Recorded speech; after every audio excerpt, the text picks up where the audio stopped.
Hello, welcome back to my channel. आज के इस वीडियो में हम पढ़ने वाले द सेल।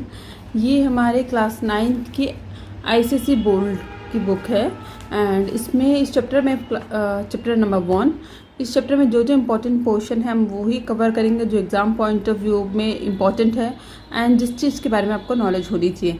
तो इस चैप्टर में हम बहुत सिंपल तरीके से आपको चैप्टर कवर कराने वाली हूँ। So let's start the video. सबसे पहले हम बात करते हैं द सेल। सो सेल को हम द यूनिट ऑफ लाइफ भी बोलते हैं। Cell may be defined as a smallest unit of structure and functions of living organism. Means किसी भी लिविंग ऑर्गेनिज्म की एक छोटी सी यूनिट को, बहुत छोटी यूनिट को हम कहते हैं सेल। अब हम बात करते हैं कि सेल की डिस्कवरी कैसे हुई थी। तो सेल की डिस्कवरी साइंटिस्ट एंटोनी वैन लेवनहुक ने सबसे पहले सेल को देखा था। उनके पास सिंपल सा एक माइक्रोस्कोप था। रॉबर्ट हुक ने सेल्स को देखा था थ्रू कंपाउंड माइक्रोस्कोप। उन्होंने दो लेंसेज को मिला के एक माइक्रोस्कोप बनाया था एंड उससे सेल को देखा था। एक्चुअली रॉबर्ट हुक को ही सेल की डिस्कवरी के लिए माना जाता है। Actually Robert Hooke who discovered cell while studying a very thin slice of cork under his self made microscope. उन्होंने जो माइक्रोस्कोप बनाया था उसके अंदर उन्होंने कॉर्क के सेल्स को देखा था। The word cell was derive from the Latin word सीलिया। सीलिया का meaning very small compartment, Latin word से ही ड्राइव हुआ। He actually saw cell wall of dead cells. उन्होंने किसी डेड सेल्स की सेल वॉल्स को देखा था, नॉट कम्प्लीटली सेल। उसके बाद काफ़ी सारा इन्वेंशन होता गया एंड के बाद इलेक्ट्रॉन माइक्रोस्कोप इन्वेंटेड हुआ। Electron microscope invented by M Knoll and E Ruska. उन्होंने माइक्रोस्कोप इन्वेंट किया। इनका जो माइक्रोस्कोप था उसकी जो मैग्नीफाइंग पावर थी वो 2 लाख टाइम्स थी। तो ये सिंपल सा सेल के बारे में था कि सेल की डिस्कवरी कैसे हुई। अब हम बात करते हैं सेल थ्योरी के बारे में। तो सेल थ्योरी में जर्मन के एक साइंटिस्ट थे, वो बॉटनिस्ट थे, वो बॉटनी की स्टडी करते थे, एमजे शेल्डन। एंड जर्मन के ही जूलॉजिस्ट थे थियोडोर स्वान ने प्लांट और एनिमल में स्टडी करके एक थ्योरी दी। इस थ्योरी को हम सेल थ्योरी बोलते हैं। अकॉर्डिंग टू सेल थ्योरी उन्होंने कहा था कि ऑल द लिविंग ऑर्गेनिज्म, जितने भी लिविंग ऑर्गेनिज्म हैं, चाहे वो प्लांट हो या एनिमल्स हो, वो सेल्स के बने होते हैं। इन सेकंड पॉइंट उन्होंने कहा था कि cell is a smallest unit of structure for all living organism. जितने भी लिविंग ऑर्गेनिज्म हैं, सेल सबसे छोटा स्मॉलेस्ट यूनिट होता है। A cell is a smallest unit of functions of all living organism. एक छोटा सी भी किसी भी लिविंग ऑर्गेनिज्म के जो फंक्शंस होते हैं उसकी भी छोटी सी यूनिट होती है सेल। तो fourth point, cell is a small speck of nucleated protoplasm bounded by cell membrane and is capable of independence existence and perpetuations. इसका मतलब ये है कि सेल्स में एक प्रोटोप्लाज्म होता है एंड सेल में एक मेम्ब्रेन होती है। फिफ्थ पॉइंट इज रूडोल्फ वर्चो इन 1858 में उन्होंने कहा था ओमनी सेलुला ई सेलुला। दैट्स मीन्स एक सेल, हमारे जो सेल्स होते हैं वो अराइज होते from pre existing cells. Means जो पहले से सेल्स प्रेजेंट होते हैं उनसे ही हमारी सेल्स बनती है। Point is that after chemical analysis and studying the function of different components it was added in the cell theory that chemical constituents and metabolic activity of the cells are fundamentally similar। तो ये थे cell theory के बारे में। अब हम इसमें important जो पोर्शन होता है स्ट्रक्चर ऑफ सेल। तो स्ट्रक्चर ऑफ सेल्स में हम बेसिकली ये बहुत इंपॉर्टेंट क्वेश्चन होता है, ये हमेशा एग्जाम में आता है। इसमें डिफरेंस भी आता है, डिफरेंस बिटवीन प्लांट सेल और एनिमल सेल।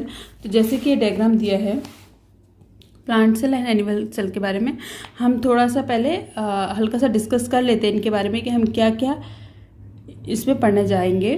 तो जैसे कि हमारा पूरा सेल बना है, this is a plant cell, this is the animal cell. तो प्लांट किसी भी सेल की एक सेल वॉल होती है ऐसे। So this is called a cell wall. Cell wall के अंदर एक न्यूक्लियस होता है। ये टोटल हमारा क्या है, न्यूक्लियस। एंड न्यूक्लियस के अंदर हमारे डीएनए, आरएनए, क्रोमोसोम्स, ये सारी चीज़ें होती हैं। लेकिन ये सेल वॉल और न्यूक्लियस के बीच में हमारा साइटोप्लाज्म होता है। इस तरीके से ये पूरा तो इसको कहते हैं साइटोप्लाज्म होता है। एंड इसके अंदर काफ़ी सारे हमारे ऑर्गन्स प्रेजेंट होते हैं, जैसे कि हमारा माइटोकॉन्ड्रिया होता है, एंडोप्लाज्मिक रेटिकुलम, ये this is the endoplasmic reticulum, and ये छोटे छोटे से इस पर चिपके हुए that is the ribosomes. Plant cell और एनिमल सेल थोड़ा सा डिफरेंट होती है इन दोनों में। माइटोकॉन्ड्रिया प्रेजेंट होता है, क्लोरोप्लास्ट प्रेजेंट होता है प्लांट सेल, तो ये प्लांट सेल्स में होता है। अगर हम एनिमल सेल की बात करें तो सेल वॉल सब में होगी, माइटोकॉन्ड्रिया भी इस पर प्रेजेंट होता है, एंडोप्लाज्मिक रेटिकुलम भी प्रेजेंट है दिस वन, एंड ये छोटे छोटे से डॉट है, these are the ribosomes, and ये साइटोप्लाज्म है सब जगह पड़ा हुआ इसमें, एंड इसमें गोल्गी बॉडीज प्रेजेंट है। इनके बारे में हम डिटेल्स में पढ़ेंगे। तो सबसे पहले हम बात करते हैं प्लाज्मा मेम्ब्रेन के बारे में। Each eukaryotic cells is delimited by delicate thin elastic but firm selectively permeable plasma membrane और सेल मेम्ब्रेन। तो सेल मेम्ब्रेन को हम क्या कहते हैं, प्लाज्मा मेम्ब्रेन भी बोलते हैं, एंड ये बहुत डेलिकेटेड बहुत थिन लेयर होती है। स्लाइटली परमेबल मीन्स कि कुछ चीज़ों को ये अंदर आने देती है, कुछ चीज़ों को नहीं आने देती, हल्का सा स्लाइटली होती है, ज़्यादा फुली परमेबल नहीं होता है। Chemically it is made of the by layer of lipid inter spread with proteins. Chemically अगर हम देखें तो किस चीज़ की बनी होती है, लिपिड्स की, इसकी डबल लेयर होती है लिपिड्स की, एंड वो लिपिड्स हमारे प्रोटीन्स में, उसमें प्रोटीन्स भी होते हैं। The plasma membranes being selectively permeable allow only useful substance to diffuse in and harmful substance to diffuse out. तो जो हमारी प्लाज्मा मेम्ब्रेन होती है वो सिर्फ हमारी जो यूज़फुल सब्सटेंस होती है, जो उसके लिए यूज़फुल है उसको ही अंदर आने देती है, एंड जो हार्मफुल सब्सटेंस है उनको बाहर आने देती है, उनको अंदर नहीं आने देती है। तो in this way it regulate the flow of materials into and out of the cell. इसी तरीके से ये फ्लो ऑफ द मटेरियल जो होता है हमारे उसको रेगुलेट करती है। तो इसके जो फंक्शन देखिए, सबसे पहले इसका फंक्शन है it provides and maintain the shape of the cell, cell को एक शेप प्रोवाइड करती है। दूसरा, it provides mechanical support for the protection of internal structure of the cell. एक सेल्स के इंटरनल जो स्ट्रक्चर होते हैं उनको एक मैकेनिकली सपोर्ट देती है ताकि वो बाहर ना आ जाए, तो एक बॉडी प्रोवाइड करती है। Third point, it allow only useful substance to enter into the cell. ये हमने ऑलरेडी डिस्कस कर दिया है कि ये जो भी इम्पॉर्टेंट सब्सटेंस होते हैं उनको ही अंदर आने देते, यूजफुल सब्सटेंस को, एंड जो हार्मफुल सब्सटेंस होते हैं उनको अंदर नहीं आने देते cell. It does not allow harmful substance to enter into the cell. It provide specificity to the cell. अब ये थे हमारे सेल मेम्ब्रेन और प्लाज्मा मेम्ब्रेन। अब हम बात करते हैं सेल वॉल की। इन दोनों में थोड़ा डिफरेंस है। What is the plasma membrane, what is the cell wall. In case of the plant cells, outer of the plasma membrane is present a non living a rigid cell wall made of cellulose. मैं आपको simple तरीके से अगर समझाऊं,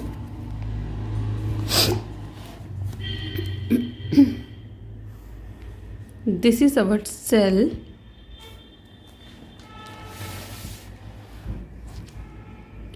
this is our cell। जैसे कि हमने अभी देखा था कि इट हैज़ 2 लेयर। केमिकली अगर हम देखें तो 2 लिपिड की 2 लेयर होती है इस तरीके से। तो इसको हम बोलते हैं प्लाज्मा मेम्ब्रेन, प्लाज्मा मेम्ब्रेन या सेल मेम्ब्रेन। सेल की मेम्ब्रेन है ये, ओके। बट दिस पोर्शन, ये जो पूरा पोर्शन है, this is called the cell wall. समझ में आया difference? This is called the cell wall. तो प्लाज्मा मेम्ब्रेन ये है हमारी, एंड सेल वॉल ये जो लेयर होती है ये है। तो अब हम इस लेयर के बारे में पढ़ेंगे, ओके। तो in case of the plant cell, जो प्लांट सेल्स होती है हमारी, तो outer of the plasma membrane is present non-living enriched cell made of the cell wall made of the cellulose. In case of the plant cells, outer to plasma membrane के बाहर की तरफ is present a non-living enriched cell wall made of cellulose। वो cellulose की बनी होती है। This wall is made of cellulose। The cell wall is freely permeable। This wall is freely permeable होता है, अलाउ करती सब्सटेंस को in the solution to enter or leave the cell. It gives shape and provide rigidity as well as the elasticity to bear the stress and strain. ये जो membrane होती है हमारी ये जो सेल वॉल होती है फ्रीली परमेबल होती है एंड ये कुछ सब्सटेंस को ये अलाउ करती है कि इनसाइड द सेल के अंदर अलाउ करती है एंड अंदर से बाहर जाने के लिए अलाउ करती है. ये प्रोवाइड करती है रिजिडिटी एज वेल एज इसमें हल्की सी इलास्टिसिटी होती है जिसकी वजह से इसमें स्ट्रेस बेयर करने का स्ट्रेस या स्ट्रेन बेयर करने की पावर होती है. In between the cell wall of adjoining cell a gelatinous middle lamella rich in pectate is present. अब दो सेल के बीच में suppose this is one cell another one this is also the cell, इन दो cell के बीच में एक मेम्ब्रेन प्रेजेंट होती है. This is called the middle lamella. So this is called the middle lamella, जिसकी वजह से सेल एक दूसरे से चिपके रहते हैं. तो अगर इसके फंक्शन देखा जाए तो सबसे पहले फंक्शन है it provide and maintain the shape of the cell. Shape of the cell maintain करके रखते हैं. इट प्रोवाइड रिजिडिटी प्रोवाइड करता है as well as elasticity of the plant cells. Plant cells में इलास्टिसिटी प्रोवाइड करता है. Plants are able to bear stress and strain because of cell wall. इसकी वजह से ये बियर कर सकता है स्ट्रेन्स को एंड स्ट्रेस को भी, क्योंकि इसकी जो वॉल होती है हल्की सी इलास्टिसिटी होती है. अब ये हमने सेल का पढ़ लिया. अब हमने पहले आपको बताया था कि जो सेल्स होती है इसके अंदर साइटोप्लाज्म पूरा प्रेजेंट होता है और अंदर एक न्यूक्लियस होता है. तो अब हम सेकंड पॉइंट पढ़ने जा रहे हैं. Second is cytoplasm.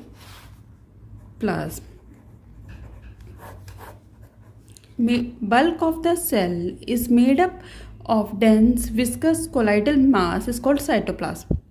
जो साइटोप्लाज्म होता है that is very dense viscous and colloidal mass होता है. It's called cytoplasm present between the plasma membrane and the nuclear membrane. So अगर हम देखें so this is a cytoplasm. It is present between the nucleus membrane and the plasma membrane and it is very viscous and colloidal mass. Colloidal mass means ऐसे रेशे वाले मास. इसमें colloidal mass means collagen type के ऐसे होंगे, इसमें रेशे वाली चीज़ें होंगी.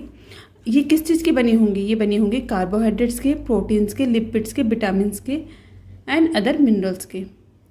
Cytoplasmic inclusions in the cell cytoplasm. Cell के साइटोप्लाज्म में there are present numerous living और non living structure collectively called cytoplasmic inclusions. Means cytoplasm के अंदर काफ़ी सारे लिविंग और नॉन लिविंग स्ट्रक्चर प्रेजेंट होते हैं. जो हमने बताया था अभी बहुत सारे स्ट्रक्चर प्रेजेंट होते हैं, उनको हम कहते हैं साइटोप्लाज्मिक इंक्लूजन्स. जो लिविंग साइटोप्लाज्मिक इंक्लूजन्स होते हैं मीन्स जो लिविंग स्ट्रक्चर प्रेजेंट होते हैं उनको कहते हैं सेल ऑर्गेनेलीज एंड जो नॉन लिविंग होते हैं उसको कहते हैं ड्यूटोप्लाज्मिक. अब हम देखते हैं cell organelles means the little organs. उसमें छोटे छोटे से ऑर्गन्स प्रेजेंट होते हैं. There are the living cytoplasmic inclusions which are capable of growth and division. वो जो organs present होते हैं उनमें ये पावर होती है कि वो ग्रोथ कर सके एंड डिवीज़न कर सके. अब हम देखते हैं कौन कौन से ऑर्गन्स प्रेजेंट होते हैं. Endoplasmic reticulum. तो endoplasmic reticulum is an interconnected network of membrane line channel. Number 1 point is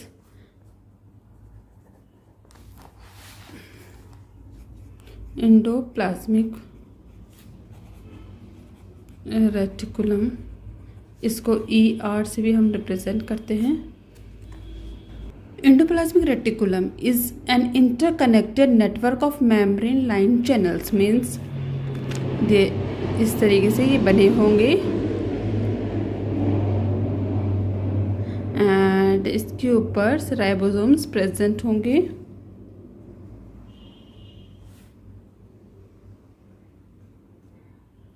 It present throughout the cytoplasm of eukaryotic cells. It is visible only the under microscope only. अगर हम इसको under microscope में देखें तो ही ये visible होते हैं. It has 2 type. 2 तरीके से हमको दिखेगा. 2 types के rough and another one is a smooth endoplasmic reticulum. तो रफ एंडोप्लाज्मिक रेटिकुलम में is also called the granular endoplasmic reticulum. जैसे कि नाम है रफ एंडोप्लाज्मिक रेटिकुलम, तो इसका मीन्स है कि वो उसमें कुछ ग्रेनुल्स प्रेजेंट होंगे, इसीलिए वो रफ है। तो it is rough in appearance because of the presence of small granules structure named ribosomes, क्योंकि इसमें राइबोसोम्स प्रेजेंट होते हैं इस तरीके से, तो ये ग्रेनुल्स टाइप के होते हैं। So that's why it's called rough endoplasmic reticulum. Second one is a smooth endoplasmic reticulum. It is smooth जो होते हैं, it is found mostly in the outer part of cytoplasm, mostly in the outer part of cytoplasm मिलते हैं। And it has a smooth appearance and no ribosomes is present on it, कोई ribosomes इस पर present नहीं होते हैं। ये तो हमारा था एंडोप्लाज्मिक रेटिकुलम के बारे में। अब हम सेकंड पॉइंट इज राइबोसोम्स के बारे में। Ribosomes, these are the very small granular structure without membrane visible only the under the electron microscope. ये छोटे छोटे जो पोर्शन हैं, दीज आर द राइबोसोम्स, इनमें मेम्ब्रेन्स नहीं होती हैं, ये विजिबल होते हैं केवल under microscope. They are usually found attached on the outer surface of endoplasmic reticular, mostly ये एंडोप्लाज्मिक रेटिकुलम के आउटर सरफेस में होते हैं, as well as freely in the cytoplasm, और साइटोप्लाज्म में भी फ्रीली होते हैं। Ribosomes are smallest known cell organelles, ये बहुत स्मॉल है, बहुत छोटे हैं। These are only the organelle which are present in all type of the cells. Group of ribosomes are called polysomes. ये इनको बहुत सारे राइबोसोम्स जब मिल जाते हैं तो उनको पॉलीसोम्स बोलते हैं। एंड इनको जो फंक्शन होता है, they help in the protein synthesis, ये प्रोटीन सिंथेसिस में हेल्प करते हैं, इसीलिए इसको प्रोटीन फैक्ट्रीज भी कहा जाता है। अब next important thing is mitochondria. Mitochondria में कभी कोई शॉर्ट नोट भी आता है माइटोकॉन्ड्रिया के बारे में, तो इसका डायग्राम आपको अच्छे से आना चाहिए। And these are popularly known as a powerhouse. Mitochondria को हम पावर हाउस भी बोलते हैं। The mitochondria are seen as a thread like और granule like structure under the light microscope. अगर हम इसे लाइट माइक्रोस्कोप में देखें, माइक्रोस्कोप से देखें, तो ये हमें एक थ्रेड लाइक, बिल्कुल थ्रेड लाइक दिखेगा हमको, या फिर ग्रेन्यूल्स लाइक स्ट्रक्चर दिखेगा। इसमें डबल वॉल होती है। The inner membrane of the mitochondria is produced into the several finger like process is called cristae. Finger like process होती है, इसको कहते हैं cristae. The space bounded by the inner membrane is called the inner chamber. It is a full of ground substance called matrix. ये matrix होते हैं इसमें। The matrix is rich in enzyme needed in the aerobic respiration. ये matrix में enzymes होते हैं जो हमें एरोबिक रेस्पिरेशन के लिए ज़रूरी होता है। तो इसका फंक्शन अगर आप एक बार देखें तो mitochondria respiratory enzymes are present that help in the oxidation of the food material and release of energy. In the mitochondria में क्या होता है, रेस्पिरेटरी एंजाइम्स प्रेजेंट होते हैं जो हेल्प करते हैं हमारे फूड के ऑक्सीडेशन में एंड एनर्जी हमें रिलीज करते हैं। एनर्जी दस released is store in the form of energy rich bound called ATP। Energy जब रिलीज़ होती है तो वो हमारे किसके फॉर्म में डिपॉजिट हो जाती है, ATP के फॉर्म में। And the stored energy facilitate various metabolic activity, और यही ATP हमारी बहुत सारी मेटाबॉलिक एक्टिविटी में पार्ट करती है। Hence they call the power house. ये इंपॉर्टेंट है कि इनको पावर हाउस क्यों बोलते हैं, क्योंकि माइटोकॉन्ड्रिया में कुछ रेस्पिरेटरी एंजाइम्स होते हैं जो क्या करते हैं, हमारे फूड मटीरियल को ऑक्सीडेशन करते हैं एंड एनर्जी रिलीज़ करते हैं। तो जब एनर्जी रिलीज़ होती है वो हमारी ATP के फॉर्म में स्टोर हो जाती है। तो जैसे ही बॉडी में कुछ मेटाबॉलिक एक्टिविटी होती है तो वहाँ से एनर्जी हमको मिलती है ATP से। तो इसीलिए इसको पावर हाउस भी कहा जाता है। अब है Golgi complex. Golgi complex is also called Golgi apparatus and Golgi bodies. It is a pile of flattened sac named crestini along with a small vesicle and the tubules. Golgi complex ये है, इसमें ऐसे Christine ऐसे thread like बने होते हैं। It is present usually near the nucleus, के साथ में प्रेजेंट होते हैं। In case of the plant cell these are called dictyosomes found distributed throughout the कुछ है secretions, membrane flow, formation of acrosomes of sperms. पढ़ते हैं micro bodies के बाद। These are the small spherical और rounded body bounded by a single unit membrane. Each type of the micro body is associated with some specific enzymes. ये बहुत छोटे से होते हैं, इनमें एक मेम्ब्रेन होती है एंड हर एक माइक्रो बॉडी एक स्पेसिफिक एंजाइम होता है उनमें। So the most abundant of important micro body are lysosomes. Lysosomes बहुत इंपॉर्टेंट माइक्रो बॉडीज होती है। They are very small vesicles scattered in the cytoplasm of animal cells. ये एनिमल सेल्स में होती है और ये साइटोप्लाज्म रहता है, साइटोप्लाज्म में फैली रहती है। They contain about 40 different type of the enzymes which are hydrolase. ये इनमें 40 डिफरेंट टाइप ऑफ एंजाइम्स मिलते हैं जिनको हम कहते हैं hydrolase. These enzymes help in the digestion of foreign body and worn out organelles. ये जो एंजाइम्स होते हैं ये हेल्प करते हैं हमारे फॉरेन बॉडीज को डाइजेस्ट करने में। If the enzymes are released into the cytoplasm because of the rupturing of their limiting membrane, these enzymes can digest all the component of the cell. Hence, they are not side bag of the cell. Enzymes release हो गए हमारे, क्योंकि ये micro bodies होते हैं, lysosomes होते हैं, अगर रिलीज़ हो गए साइटोप्लाज्म में तो इनमें इतनी पावर होती है कि सारे जो कंपोनेंट्स होते हैं सेल के उसको इनगल्फ कर देंगे, यानी कि उसको खा लेंगे। तो इसीलिए इसको बोलते हैं side bag of the cells, bag. अब हम दूसरा नेक्स्ट पॉइंट पे जाते हैं, centrosomes. It is found in the animals. ये एनिमल सेल्स में मिलती है but absent in the plant cell. Plant cell में नहीं होती with a very few exception, कुछ एक्सेप्शन को छोड़ के। It is present near the nucleus, nucleus के नियर प्रेजेंट होती है। It is a differentiated into clear homogeneous mass of the cytoplasm called centrosphere and one pair of the microtubular called centrioles. Plastid. These are the present only in the plant cells and seldom found in the animal cells. So these are the double wall vesicle of the different shapes. ये double wall की होती है, different shape की होती है। These may be discolloidal ribbon like shape and U shape या salad beaded, oval and spherical shape के हो सकते हैं। These are the capable of the division. ये division की capable होती है। Depending on the color, they are categorized. इनको दो कलर में बांटा गया है, जैसे कि ल्यूकोप्लास्ट एंड क्रोमोप्लास्ट। तो ल्यूकोप्लास्ट जो होता है, leuco means white. These are the colorless plastid as they do not contain any pigment. इनमें कोई पिगमेंट नहीं होती है। They help in the storage of the food. Depending upon the type of food stored, they are further classified as amyloplast, proteinoplast, elaioplast. So amyloplast जो होते हैं carbohydrates को store करते हैं, प्रोटीनोप्लास्ट जो होते हैं प्रोटीन्स को स्टोर करते हैं एंड इलिनोप्लास्ट जो होते हैं फैट को स्टोर करते हैं। दूसरा जो पार्ट होता है इसका होता है क्रोमोप्लास्ट। तो क्रोमोप्लास्ट हमारा होता है, chromo means colour. These are the colour plastic because of the presence of some colour substance is called pigments. इनमें कुछ कलर सब्सटेंस होते हैं, इनको कहते हैं pigment. They are further group divided into the photosynthetically inactive and photosynthetically active, दो part में divide किया है। तो इनएक्टिव कौन से होते हैं? They are found in the petals of flower and ripe fruits, इनमें मिलते हैं। They provide attractive colour.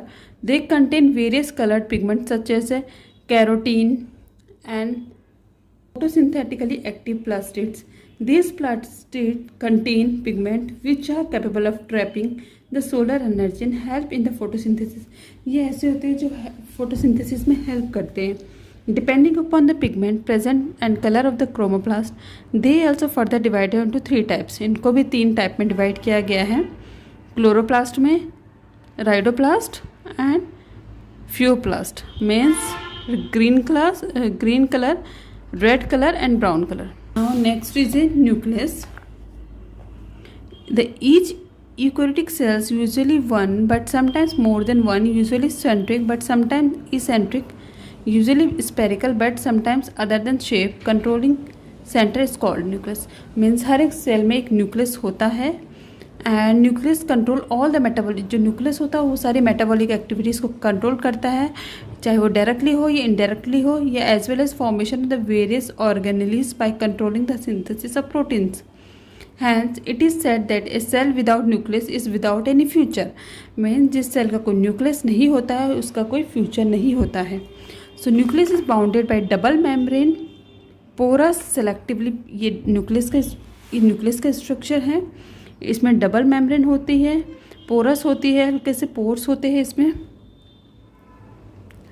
It is filled with the clear jelly like ground substance name nucleoplasm. जैसे कि इसमें ये सब्सटेंस ऐसे जेली लाइक सब्सटेंस प्रेजेंट होता है, इसको कहते हैं nucleoplasm. At least one nucleus and a network of thread like structure called chromatin reticulum are found in the nucleoplasm. Nucleoplasm में हमें क्रोमेटिन रेटिकुलम ये थ्रेड लाइक स्ट्रक्चर प्रेजेंट होता है। क्रोमेटिन जो स्ट्रक्चर होते हैं बाद में ये फॉर्म करके क्रोमोसोम्स फॉर्म करते हैं जब सेल का डिवीजन होता है।